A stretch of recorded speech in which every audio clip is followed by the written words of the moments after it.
website. Sebelum dimulai, saya ingin bertanya kepada peserta sidang, apakah saudara dalam keadaan sehat jasmani dan rohani? Dengan ini, sidang ujian komprehensif secara terbuka dengan nomor sidang 2473 saya nyatakan dibuka secara resmi.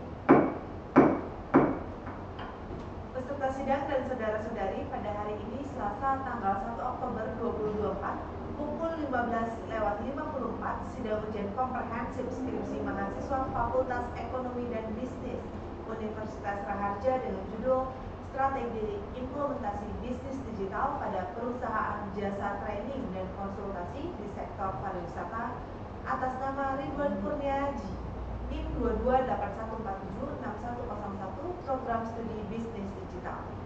Sidang ujian komprehensif ini terdiri dari 2 sesi, yaitu sesi pertama presentasi dari peserta, sesi kedua tanya jawab antara Dewan Penguji dengan peserta. Sebelum sesi pertama dimulai, saya akan membacakan riwayat akademik peserta, proses pelaksanaan penelitian, pembuatan laporan, dan pemeriksaan kelengkapan data dukung penilaian objektif sebagai berikut. NIM 2281476101, nama Ridwan Kurniaji, Program Studi Bisnis Digital, IPK terakhir 3,6.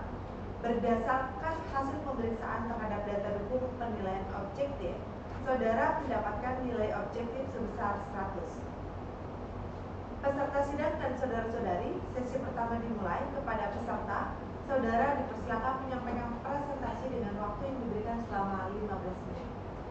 Baik, terima kasih.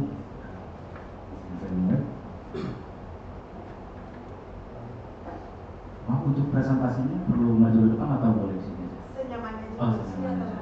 Oke.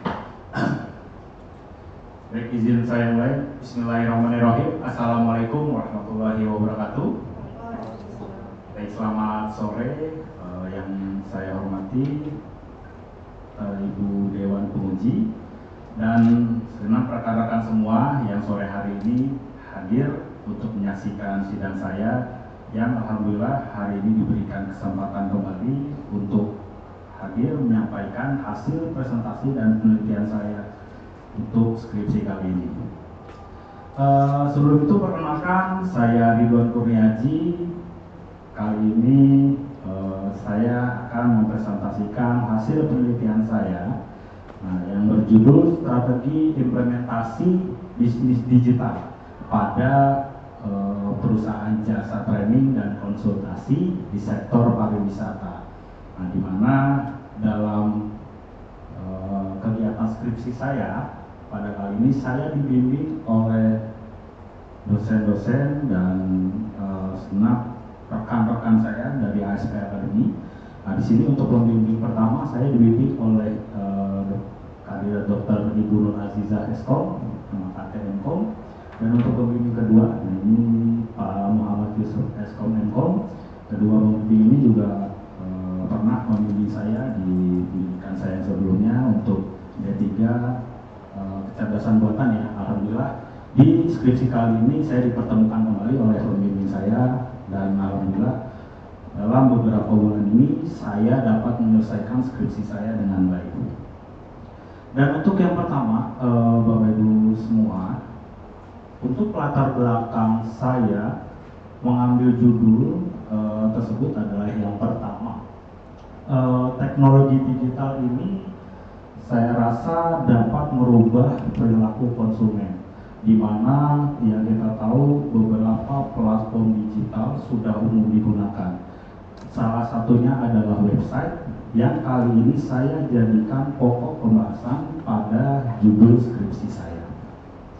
Dan untuk selanjutnya ada beberapa pengamatan saya belum maksimalnya pemanfaatan strategi atau teknologi digital ini untuk melakukan pemasaran, di mana yang saya analisa ya, saya juga setelah ini mungkin ada beberapa penyampaian terkait belum maksimalnya pemanfaatan teknologi digital ini. Mungkin kalau untuk pemanfaatan website ini sudah umum digunakan. Hampir semua company sudah menggunakan website sebagai media promosi. Nah, ada beberapa faktor yang yang membuat belum maksimalnya pemanfaatan teknologi digital ini. Dan untuk yang terakhir, latar belakang saya pastinya membantu perusahaan untuk grow ya, dari media promosi yang sudah dibuat dan analisa-analisa yang sudah dilakukan terhadap pasar, khususnya untuk bisnis digital ini.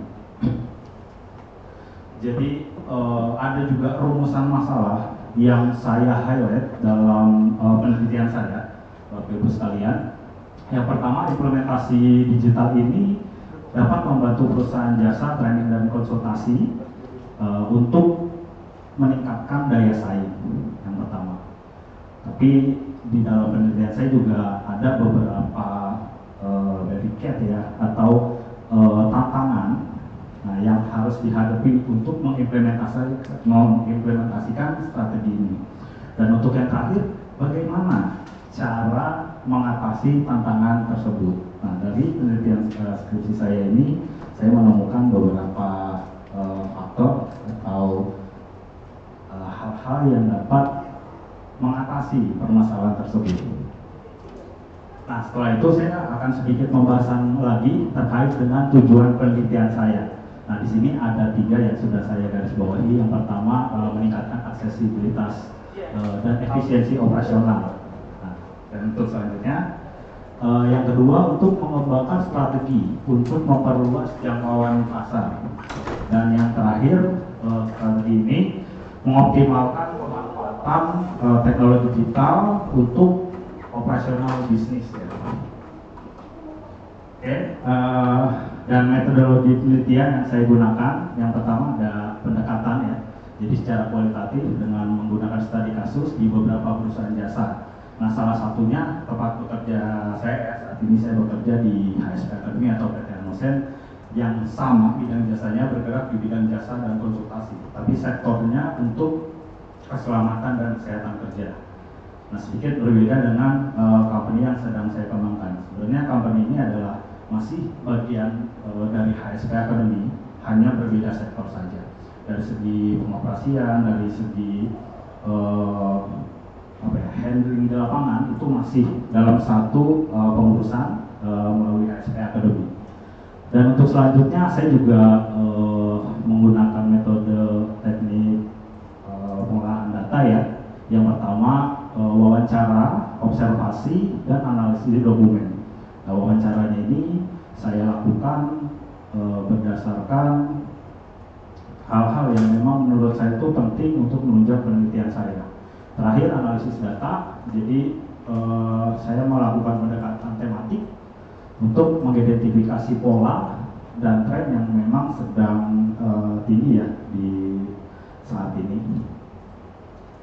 Nah, di sini mungkin langsung saja masuk ke overview project saya. Jadi rangkuman-rangkuman hasil project yang sudah saya lakukan. Nah, dari metodologi sudah sebanyak saya bahas pada waktu sidang proposal lalu. Nah, ini yang pertama, saya juga alhamdulillah ya sudah melakukan publikasi jurnal. Tapi untuk jurnalnya ini saya tujukan untuk pengaruh sosial media. Jadi berbeda dengan penelitian yang saya lakukan sekarang. Nah, kenapa saya bahas untuk sosial media juga? Karena sosial media ini di penelitian saya akan menjadi next project saya. Jadi sejauh mana pengaruh sosial media itu untuk menunjang atau menaikkan ya bisnis digital di perusahaan yang saya sedang kembangkan ini. Jadi alhamdulillah sudah kayaknya bulan ini sudah diterima juga dan sudah publish juga. Nah, untuk website yang saya buat, nah ini saya buat sedemikian rupa. Ini tampilan yang sudah saya screen. Mungkin nanti untuk lebih lengkapnya rekan-rekan bisa mengunjungi Akademi Hotel dan Pariwisata. Nah, ini tampilannya. Jadi simple, jadi nggak terlalu banyak hal-hal yang memang nggak perlu ya. Memang tujuan utama saya adalah membuat website ini sesimpel mungkin, tapi nanti informasi yang didapatkan bisa lebih lengkap. Nah, ini bahasan yang pertama saya buat. Nah, karena website saya ini sebelumnya saya buat menggunakan Google Site. Nah, mungkin sebagian dari kita sudah pernah membuat website menggunakan Google Site ya, dari mata kuliah kita juga sudah banyak dibahas. Kenapa saya mengambil Google Site ini untuk kegiatan-kegiatan komersil? Nah, biasanya kalau yang komersil itu kan identik dengan biaya operasi, pembuatan website yang mahal, terus nanti untuk knowledge pembuatannya juga yang nggak bisa sembarangan. Nah, kalau Google Site ini sebenarnya lebih dipermudah. Karena apa? Cara membuatnya itu yang pertama nggak perlu banyak coding. Itu yang pertama. Kenapa saya menggunakan Google Site ini? Yang kedua, gratis rekan-rekan. Jadi rekan-rekan selama itu mempunyai akun Google, rekan-rekan bisa bebas mengakses Google Site ini. Mungkin nanti kalau rekan-rekan mau mengganti nama domainnya, nah itu bisa diganti juga. Tapi rekan-rekan harus punya hosting terlebih dahulu, nah itu bayar.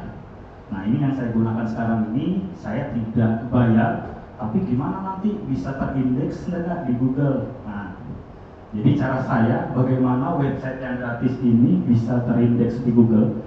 Yang pertama, saya letakkan website saya ini di website HSP Academy yang memang sudah terindeks di Google, dan memang setiap harinya trafficnya itu bisa ratusan sampai ribuan orang yang mengakses. Nah, saya analisa juga beberapa kali ini real ya. Jadi kita menerima telepon dari customer yang memang menanyakan topik-topik tentang hotel dan pariwisata. Contohnya misalkan dia minta training untuk K3 tapi di lingkungan hotel.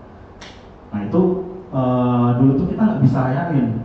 Jadi kita belum punya company, belum punya website lah yang khusus untuk menampung topik-topik training tersebut.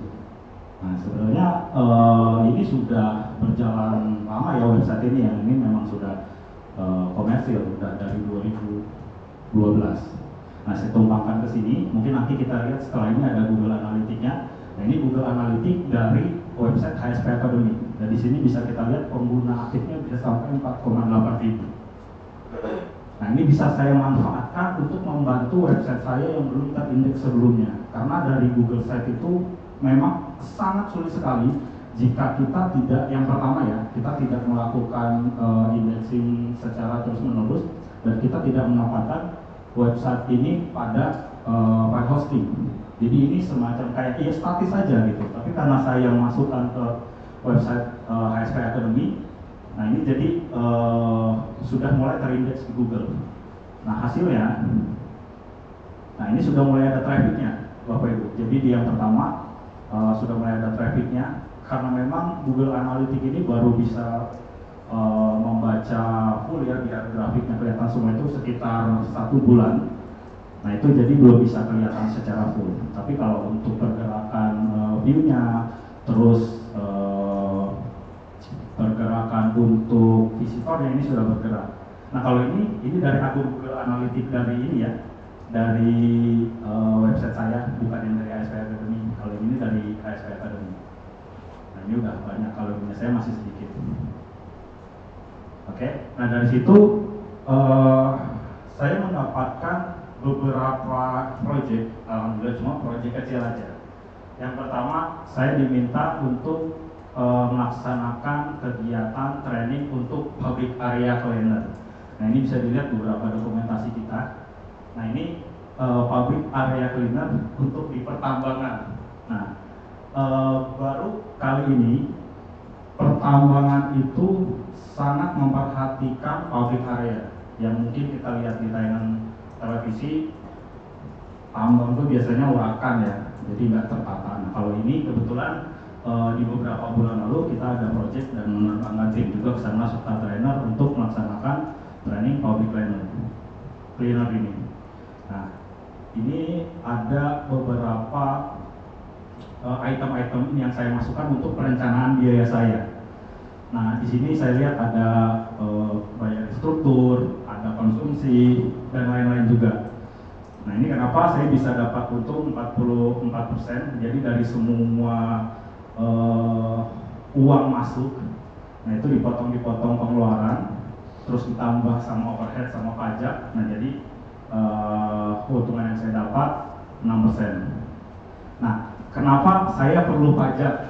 Karena ini kan AHP Academy perusahaan baru, kenapa sudah ngurus pajak? Karena keuangan saya ini pertama masuk ke HSP Academy. Perusahaan itu nggak mau dia transaksi melalui rekening pribadi, ya. Jadi saya harus numpang dulu ke HSP. Setelah itu ada pajak dan lain-lain. Nah ini jumlah bersih yang saya dapat. Jadi profit saya di project ini dari 4 peserta 6.100.000. Ini tidak termasuk uang transport untuk penginapan dan pesawat ya, sudah diurus oleh perusahaan. Ini proyek pertama saya. Nah ini yang kedua, ini ada webinar atau online training. Nah ini lumayan banyak pesertanya, cuman profitnya nggak terlalu banyak ya, berapa persen dari yang 4 orang tadi. Ini kan satu orang bayarnya 3.500.000. Nah kalau ini dipukul rata, jadi untuk 40 peserta dana yang harus dikeluarkan ke kami 30 juta. Nah 30 juta ini dana dari asosiasi. Sebenarnya ini kegiatan asosiasi dari HR Sumatera Barat kalau nggak salah. Jadi ini sudah bermitra dengan HSP Academy. Nah, ada satu judul yang memang kita bisa runningkan secara online, dan kebetulan untuk trainernya ini trainer associate dari AHP Academy. Nah, kita punya satu trainer ini. Dan profitnya kalau yang webinar ini cukup besar ya, lumayan. Dia di angka 46% presentasinya. Jadi profit yang saya dapat 13.790.000. Nah, kalau yang tadi kan 44 ya dari 4 peserta. Cuma kalau dibilang untung yang mana, ya untung yang 4 peserta ini. Seperti itu. Nah, untuk tayangan berikut adalah sampel untuk feedback.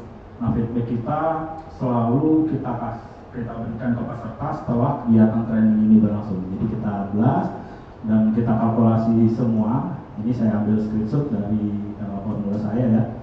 Jadi di sini ada kategorinya untuk feedback baik, sangat baik, baik, cukup, dan kurang baik. Terakhir buruk tuh, ada yang 0 sampai 19. Nah untuk feedback ini rutin. Nanti jika ada kegiatan-kegiatan lainnya biasa kita share. Jadi untuk perbaikan ke depannya. Jadi menurut saya juga karena kita perusahaan jasa, kita perlu tahu apakah klien kita atau peserta kita merasa puas dengan performa yang kita selenggarakan sebagai fasilitator.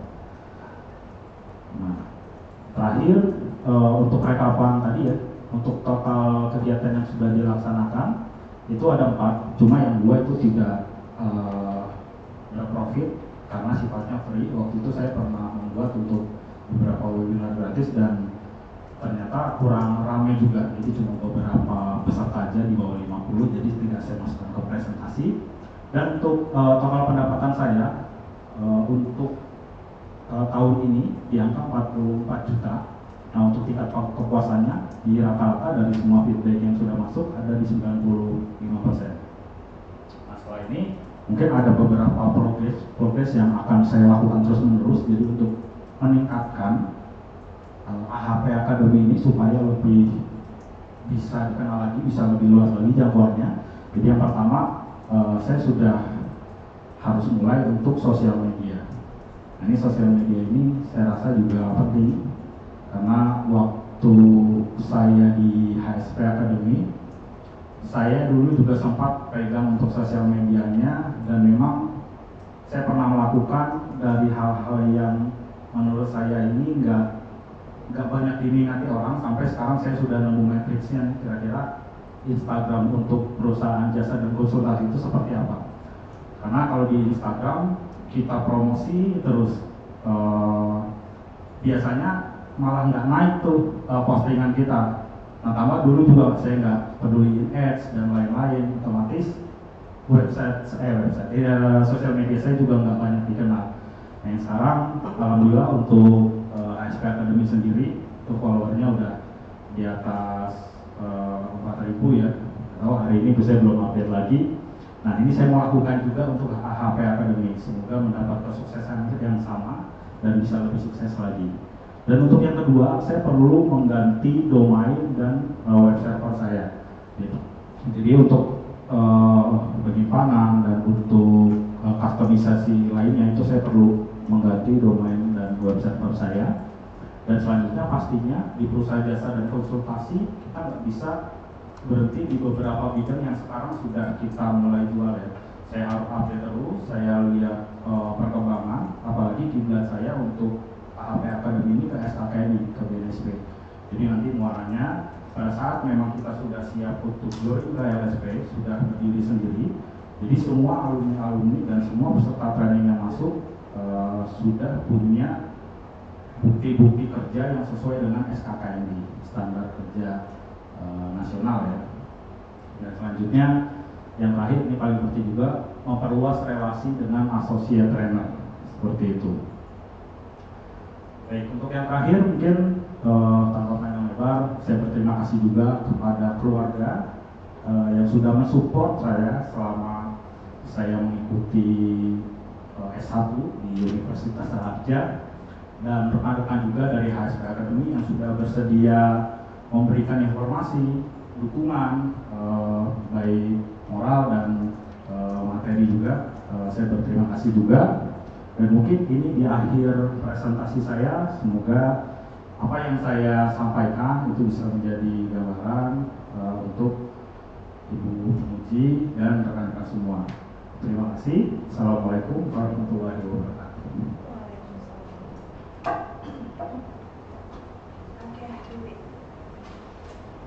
Silakan duduk biar lebih nyaman. Karena nanti kan akan banyak pertanyaan dari mulut saya. Kalau nggak dari sisi penyampaian ya, karena udah pernah sidang sih Ari. Jadi pressure-nya udah tahu kayak gimana, apalagi juga bidang kerja Riri yang emang ketemu dengan banyak orang ya, sampai pada akhirnya kalau ketemu 3 ibu-ibu kayak gini mah biasa gitu ya, jadinya biasa aja, santai aja gitu ngomongnya, nggak mesti yang travel dan lain sebagainya macamnya. Jadi sangat diapresiasi dari sikap-sikap tersebut. Jadi next time kalau misalnya dari Mamoy bisa atau ingin mengundang Riri mengisi materi-materi kelas yang ada di salah satunya pasti di FEB ya, karena ini berkaitan dengan experience dari ibaratnya sih CPL yang ada di prodi FEB yang mau yakini bisa berkaitan ya. Salah satunya misalnya yang BISDI, karena Riri juga dari BISDI.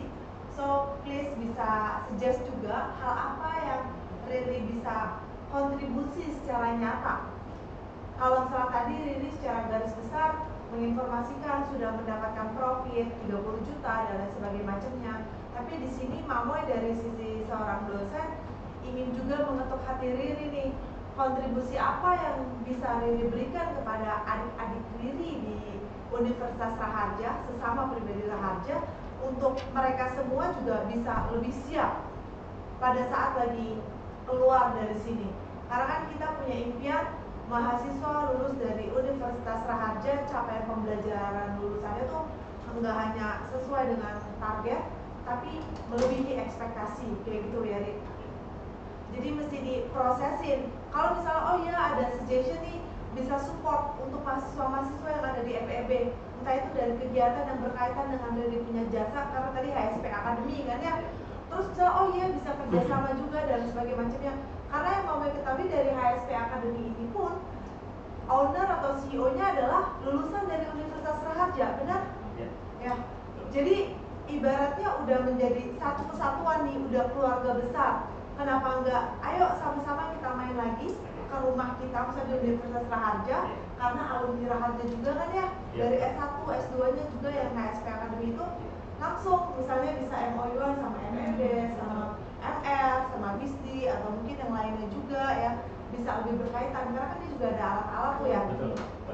Nah berarti bisa ke SK juga. Nah mau Riri bisa bergerak mulai ke arah sana. Selain tadi next project-nya katanya mau ke Instagram, mau kemana, atau bahkan tadi typo kan ya, tok gitu ya.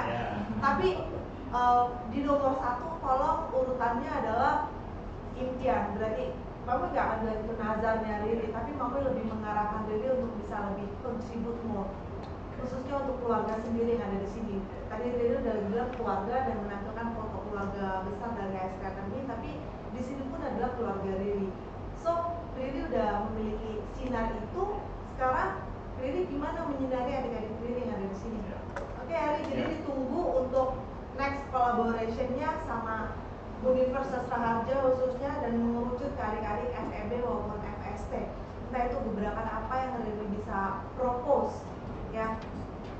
Lanjut ke perihal pertanyaan-pertanyaan kalau dari catatan Mamoy, karena memang ini udah wilayahnya Riri banget perihal jasa. Terlepas dari waktu D3-nya Riri juga ibaratnya berarti sebenarnya belum ke arah sana banget gitu ya. Nyebrang. Tapi zaman sekarang di Permen 53 semuanya nyebrang. Ya, jadi semuanya boleh. Asal jangan jadi dokter aja. Ya jangan jadi dokter gigi gitu, beda cerita ya. Tapi intinya sekarang memang diberikan kebebasan sesuai dengan passion masing-masing. Ya. Dan Mamoy mengapresiasi. Pertanyaan Mamoy saat ini adalah sebenarnya kalau dari Riri itu ada secret menu apa lagi gak sih yang ingin atau sudah mungkin diterapkan selain Riri menginduk ke websitenya HSP Academy, ya. Riri kan jalanin inbound outbounding di HSP Academy sampai pada akhirnya Google Analytics dari website yang coba Riri develop itu mulai naik ya, sedikit demi sedikit gitu. Tapi ada teknik lain gak yang udah dijalanin? Izin untuk menjawab. Jadi untuk misalkan tadi ya dari analitik berarti ya.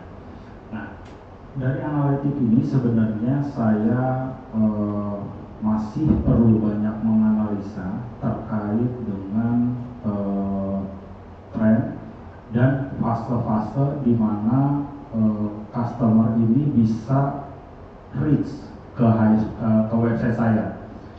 Ya, yang pertama tadi kan saya sudah mungkin sedikit membahas tentang indexing ya. Nah, indexing ini di dalam Google itu sebuah core yang memang harus dicapai bagi setiap pebisnis.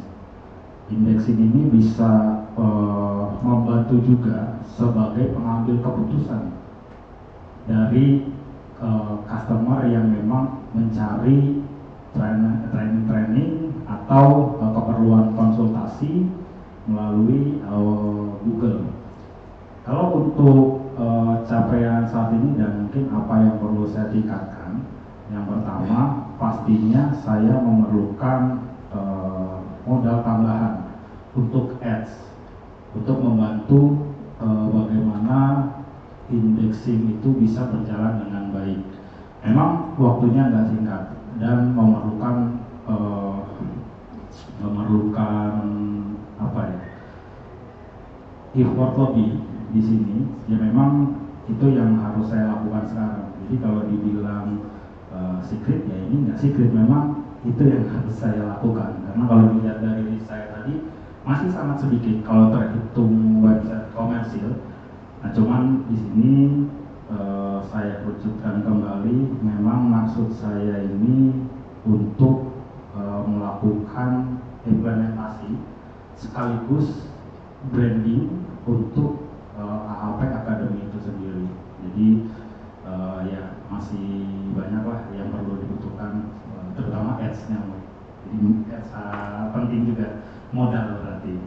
Nah, di sini juga saya memerlukan beberapa tim. Yang pertama, karena di AHP Academy ini saya terjun langsung hampir sendiri.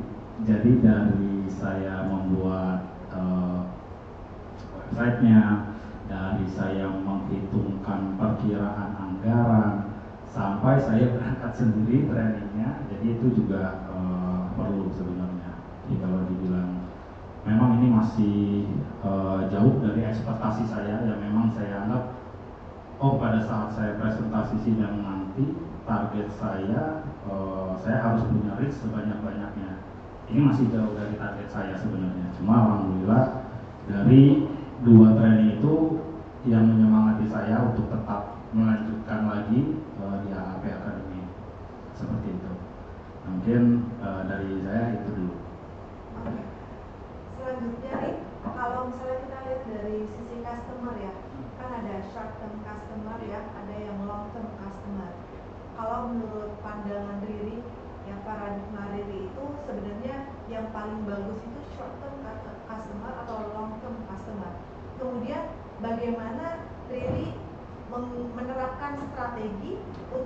bisa menjaga circle customer ini untuk bisa ibaratnya mah menjadi setia gitu loh ya ke jasa yang udah ditawarkan. Nah ini bisa langsung saya jawab ya. Jadi kalau saya suruh pilih, saya mau milih short term customer atau yang long term. Saya lebih senang yang short term. Yang pertama, tren untuk training ini bukan kebutuhan pokok yang harus diambil oleh satu orang. Karena bisa aja nanti dia sudah training di umur sekian, dia sudah tidak produktif lagi, tidak digunakan. Nah, orangnya ini pergi, otomatis dia harus mentrainingkan lagi ya. Itu sebenarnya bisa jadi alasan untuk long term. Tapi yang saya lihat seperti ini, jarang, terutama saya lihat ini aja, kita lihat yang HSP Academy aja. Di 2023 dan 2024 itu customer yang repeat order ke kita itu cuma 40%, sisanya new customer. Karena apa? Biasanya kebutuhan masing-masing perusahaan itu beda, terutama untuk memenuhi regulasi. Dia butuhnya tahun ini lingkungan, berarti tahun depan dia nggak training lingkungan lagi. Kalau dia nggak butuh training lain, otomatis dia putus engagement dengan kita. Tapi kita tetap menjaga bagaimana brand HSP Academy atau AHCL Academy ini bisa berdiri. Kita kejar customer sebanyak-banyaknya, kita buka pasar seluas-luasnya. Tapi kalau untuk long term, nah itu saya tidak menjamin itu bisa jadi bisnis yang menjanjikan. Karena apa? Perputaran dari pekerjaannya itu sendiri yang memaksa memang long term itu tidak bisa dilakukan. Bisa jadi dia di tahun depan dia harus pakai provider lain karena di judul yang dia mau kita nggak bisa support.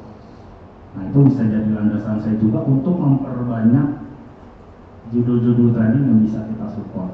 Jadi kurang lebih seperti itu, Mike. Kalau dipilih short term atau long term, saya lebih suka short term karena selesai project biasanya kita udah nggak perlu lagi mikirin kamu tuh besok butuh apa lagi sih, karena itu udah kita gali dulu di depan perusahaan ini, kita pelajari bergerak di bidang apa, kapasitas produksinya berapa gitu kan. Kalau di hotel ini punya berapa kamar, punya berapa pekerja, terus standarnya yang internasional bintang berapa.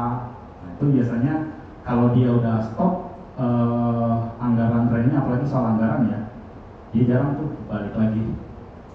Yang penting kalau kita lebih ke brandingnya, jadi kita tuh biar bisa terlihat eksis terus seperti apa, seperti itu. Jadi itu jawaban saya. Jadi kalau saya suruh pilih, saya lebih prefer ke short term. Kalau yang long term ya sebenarnya bisa juga, tapi yang saya alami sekarang jarang yang orang tuh berulang-ulang terus seperti itu. Banyak faktor lain lagi sebenarnya, nggak enak kalau diceritain. Soalnya soal anggaran perusahaan berkaitan beda-beda.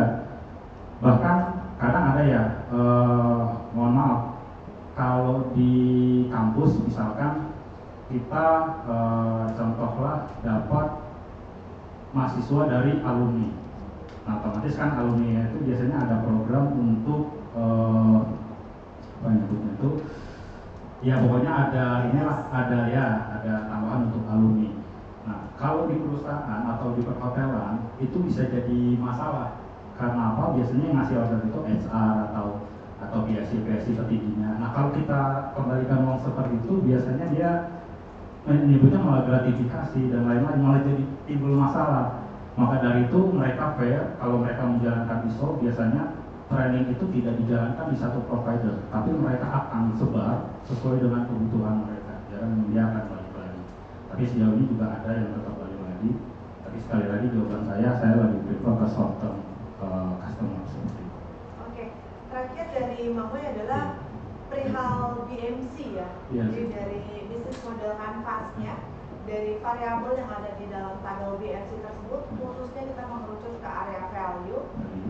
Menurut Riri, dari jasa atau dari startup yang sedang dikembangkan oleh Riri, value apa yang benar-benar menjadi ciri khas akademinya Riri dibandingkan dengan kompetitor lainnya?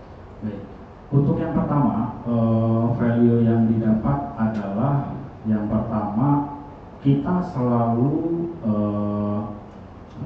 memberikan hal-hal yang seperti feedback dan tolak ukur untuk kita lakukan improvement. Jadi improvement itu kita ambil dari masukan-masukan dari peserta. Nah biasanya kebetulan saya juga dulu pernah coaching dengan salah satu coach yang memang lumayan ramai, namanya Coach Antar Purnawan. Beliau menyampaikan seperti ini, salah satu perusahaan jasa yang bisa dan akan survive di beberapa generasi adalah perusahaan yang mau menerima feedback atau masukan. Itu yang pertama. Kita open menerima masukan, walaupun itu kayak cuma, aduh ini kuenya kurang banyak misalkan, atau wah ini makanannya nggak sesuai selera. Nah itu kita bisa jadikan tolak ukur untuk melakukan improvement. Nah, itu hal-hal yang sifatnya relatif, ada yang orang suka, ada yang enggak. Itu yang pertama. Dan yang kedua, kita berkomitmen untuk memberikan training dan menghadirkan praktisi yang sesuai dengan bidangnya. Karena di perusahaan kegiatan bisnis jasa ini, trainer dan material yang diberikan sangat berpengaruh besar, terutama yang nanti arahnya ke uji kompetensi. Itu harus sesuai dengan SKKNI dan harus ada tentang jawabannya ilmu yang disampaikan seperti itu. Dan yang terakhir, menurut saya, karena ini perusahaan baru, belum banyak hal yang saya bisa janjikan. Tapi untuk kedepannya, karena saya akan arahkan perusahaan ini untuk bisa menjadi tempat uji kompetensi juga. Nah, itu saya akan berusaha terus untuk meyakinkan bahwa AHP Academy ini memang lembaga training dan konsultasi yang bisa dipercaya. Itu kuncinya. Karena kita perusahaan jasa, kalau kita tidak bisa memegang kepercayaan customer atau peserta, ya kita nggak akan dilirik lagi. Mungkin sekali aja besok udah nggak mau balik lagi. Itu kalau dari saya. Oke, so kalau tadi ngomongin tentang sertifikasi dan lain-lainnya, berarti emang mesti diwujudkan ya Bu, karena mahasiswa-mahasiswa di Raharja juga butuh sertifikasi dan itu bisa maybe one day bisa disuplai sama akademinya dari selanjutnya dari Bu Mul dulu atau Ibu Agung? Bu Mul dulu ya, silakan Bu Mul. Oh, ya makasih ya Mas Ridwan. Penjelasannya bagus ya. Saya hanya ingin menanyakan ya santai aja ya, ngobrol santai di sini. Terus tadi saya setuju sekali dengan pernyataan Mama bahwa kita bisa berkolaborasi karena Mas Ridwan bagian dari pribadi Raharja ya. Jadi kita bisa berkolaborasi, melakukan tugas remaja lebih seperti tadi ada sertifikasi ya. Jadi kita memang sangat bagus. Mas Ridwan udah lama kerja di HSP Academy. Ya. Di HSP Academy saya dari 2018. Pas lulus atau masih? Waktu 2016 saya sempat jadi IT cuma setahun, terus bosan. Oh, terus pindah ke kebetulan itu ada Bu Tiara atau Hana Tiara kalau itu Oh, iya. yang bimbing sama Ibu, nah itu ngajak saya mau kerja di sini. Jadi saya tuh tadinya jadi IT, terus waktu di HSP Academy saya banding setir tuh, saya jadi admin dulu. Admin kalau ada training saya dikirim ke mana. Saya support untuk kegiatan tersebut, jadi event organizer. Saya melakukan menyampaikan pembukaan, terus kalau sertifikasi saya harus menjelaskan ke peserta ini yang harus disiapkan. itu ilmu baru gitu ya? Itu baru nanti Bu. Rasanya nyaman? Awalnya enggak. Dibanding dulu di IT gitu? Kalau nyaman, saya jujur nggak nyaman. Tapi karena waktu itu ada beberapa hal yang membuat saya tertarik dan lanjut di HSP Academy. Hal yang pertama yaitu tentang K3 Bu, keselamatan dan kesehatan kerja. Nah, saya bisa lihat objek tersebut masih dianggap sebelah mata di kalangan pekerja. Nah di situ, Oh iya, sorry. iya. Kalau ini kan bidangnya jasa ya? Iya, Jasa jasa. apa aja? Kalau di kita ada training, ada uji kompetensi, dan konsultasi. Konsultasinya itu macam-macam. Ada yang untuk instalasi proteksi kebakaran di gedung, Oh ya, K3. Ada yang untuk mesin guarding, untuk di peralatan mesin-mesin tuh. Terus kalau untuk konsultasi lagi, ada konsultasi untuk sistem manajemen K3. Banyak juga ya? Iya. Kalau di SP sendiri itu kurang lebih ada 487 training seluruhnya dari K3. Tadi LSP itu ya? Iya betul. Untuk kompetensi juga. Jadi termasuk lingkungan K3, terus ada juga untuk proteksi kebakaran dan ada soft skill. Nah ini kalau di total saya juga nggak hafal. Pokoknya saya tahu ini cuma 480. Mas Ridwan sendiri Iya. fokusnya di? Kalau saya di K3 untuk pesawat angkat dan angkut. Jadi untuk alat berat. Oh, alat berat. Iya. Kalau saya. Jadi itu makin bertolak belakang lagi Bu. Iya, betul.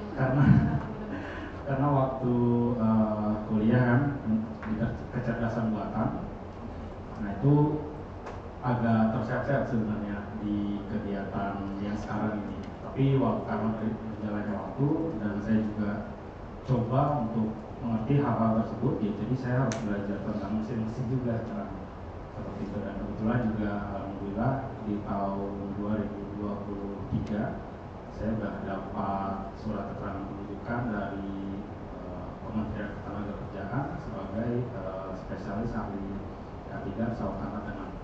Itu bisa. Dulu ya. Ya, alhamdulillah itu bagian dari teman saya, sehingga saya juga bisa belajar lagi di K3. Nah, dari situ saya sudah mulai ada insight-insight, kenapa di HSP ini cuma ada K3 doang. Nah, muncullah ini. Nah, tadinya saya ada rekan satu kelas saya, ada Pak Victor, itu udah kepikiran seperti ini, seperti ini. Yang akademi apa? Ya. Training baru? Baru, yang ini baru. Jadi ini sebenarnya dulu project pas saya baru join ke bisnis digital. Jadi saya kuliah tuh di join materi bisnis terus. Wah, kenapa nggak saya buka baru gitu? Kenapa cuma K3? Kebetulan saya dapat masukan banyak dari rekan saya, Victor, beliau general manager di salah satu hotel di Serpong ya. Oh Pak, saya punya tempat seperti ini, jadi saya sharing-sharing. Nah, muncullah dulu namanya bukan AHP Academy, namanya Export Tour. Nah, saya juga nyebutnya susah. Nah itu karena kalau nanti saya buatkan PT khawatir repot karena banyak bahasa Inggrisnya, saya buat lebih simpel jadi AHP Academy, Akademi Hotel dan Pariwisata. Berdiri tahun? Baru tahun yang lalu. Oh, baru 1 tahun yang Baru lalu. 1 tahun yang lalu. Waktu saya semester 2. Berarti kamu lanjut kuliah di BISDI itu bawa berkah ya? Iya. Karena proyek baru, mudah-mudahan proyek baru ini bisa berkembang. Iya. Terima kasih. Jadi itu salah satu target saya memang, dan setelah saya ini yang saya rasakan ya, jadi setelah saya masuk di bisnis digital ini, saya jadi banyak wawasan. Yang pertama terkait dengan bagaimana kita tuh sebagai pelaku bisnis bisa memulai bisnis baru.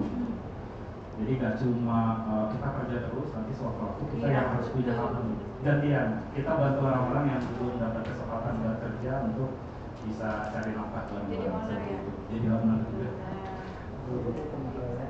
Kita realisasi. Iya, alhamdulillah. Saya sih hanya mengucapkan sukses Iya. terus. Terima kasih. Beneran jadi owner ya. Amin. Ya, dipersilakan Ibu Aga. Iya. Mas Ridwan ya? Iya, boleh. Mas Ridwan kerja di AHP ini udah lama? kalau di AHP ini sebenarnya karena ini masih baru ya Bu ya. Jadi ini perusahaan baru yang saya buat tahun lalu. Oh, ini tadi kata Bapak alumni ya? Iya alumni. Nah kalau Yang punya? yang punya tuh sebenarnya orang tuanya alumni HSP, ownernya. Tapi secara operasional di lapangan ya kurang lebih beliau yang pegang untuk operasionalnya. Alumni atas nama siapa? Kamatiara. Oh, nah. Iya. Jadi orang tuanya itu yang punya HSP. Jadi sekarang pemiliknya anak. Pemiliknya tetap orang tuanya, tapi operasionalnya karena yang support langsung di lapangan. Jadi untuk HSP sendiri, nah itu kan. Terus juga ada rekan-rekan saya waktu di Raharja itu kebetulan sekarang jadi rekan tim saya di HSP Academy. Ada Mbak Wiki, dulu konsentrasinya apa ya? D3 juga di Raharja, satu angkatan sama saya. Jadi sebelumnya Mas Ridwan ini D3 di D3, Raharja? D3 kecerdasan buatan, teknik informatika. Oh, yang D3 artinya Iya. informatika. Betul. Ya, terus lanjut S1-nya di BISTI. Bisnis digital. Berarti selama kuliah di BISTI ini sambil bekerja? Sambil bekerja Bekerja di HSP Academy atau HP Academy. Kalau saya boleh tahu tentang Iya. proyeknya Mas Ridwan, tantangannya yang dihadapi itu dalam mengimplementasikan bisnis ini itu apa aja? Tantangannya yang pertama karena ini perusahaan jasa ya. Yang pertama tantangan saya adalah customer.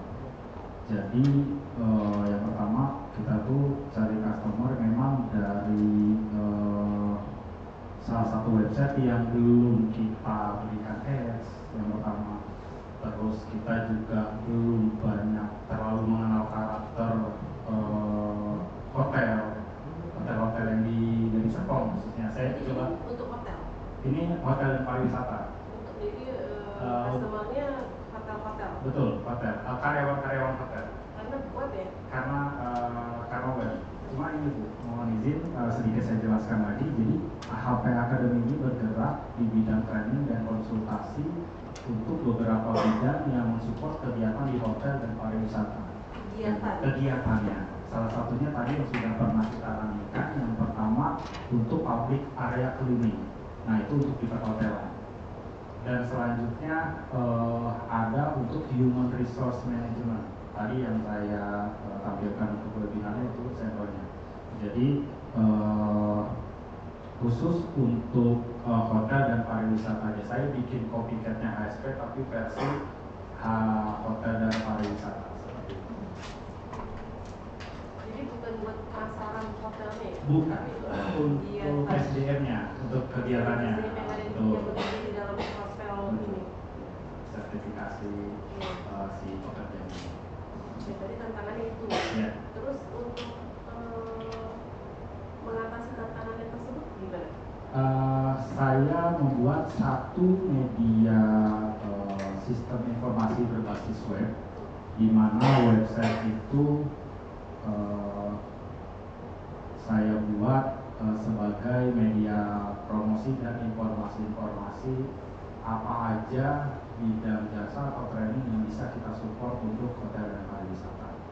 Nah, contohnya yang tadi yang sudah saya buat, ini contoh websitenya. Yang udah pakai di hotel apa aja? Kalau untuk hotelnya kebetulan malah belum ada yang masuk. Karena ini saya kebawa brandingnya HSP untuk K3 rata-rata yang memang jadi klien kita di sektor industri, pertambangan, kantor. Kalau PT-PT ya? Iya, nah ini kebetulan saya tempel di ini. Oh, mati lagi. Jadi saya tumpangin link Google Site saya Akademi Hotel dan Pariwisata ini ke website HSP. Jadi iya, jadi gate-nya itu dari industri dan minusnya kita ya. Gate-nya itu yang masuk dari kalangan industri dan pertambangan malah belum kita buat sendiri. Makanya di next flow saya, maaf Bu, mohon izin, saya coba kontak lagi. Dan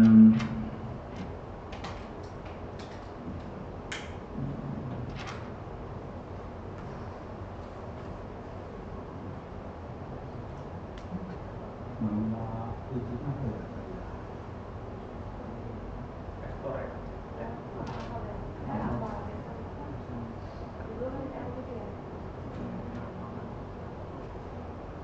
Mohon izin Bu, jika berkenan saya tunjukkan pakai laptop saya nggak apa ya?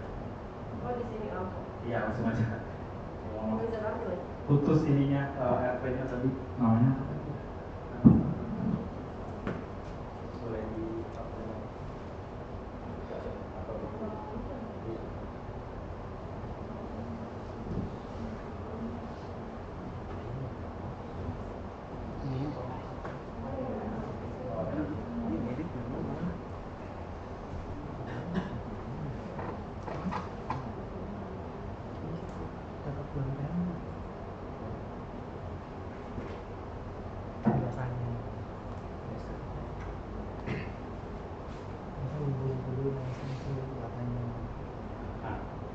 Mohon izin. Jadi website saya ini saya bantu untuk indexing di website yang sudah berjalan kurang lebih sekitar 11 tahun di HSP Academy. Itu website kamu ya 11 tahun? Bukan website HSP Academy, kalau website saya ini baru dibuat tahun lalu, akhir tahun, waktu sebelum saya sidang proposal. Nah ini saya buat ini.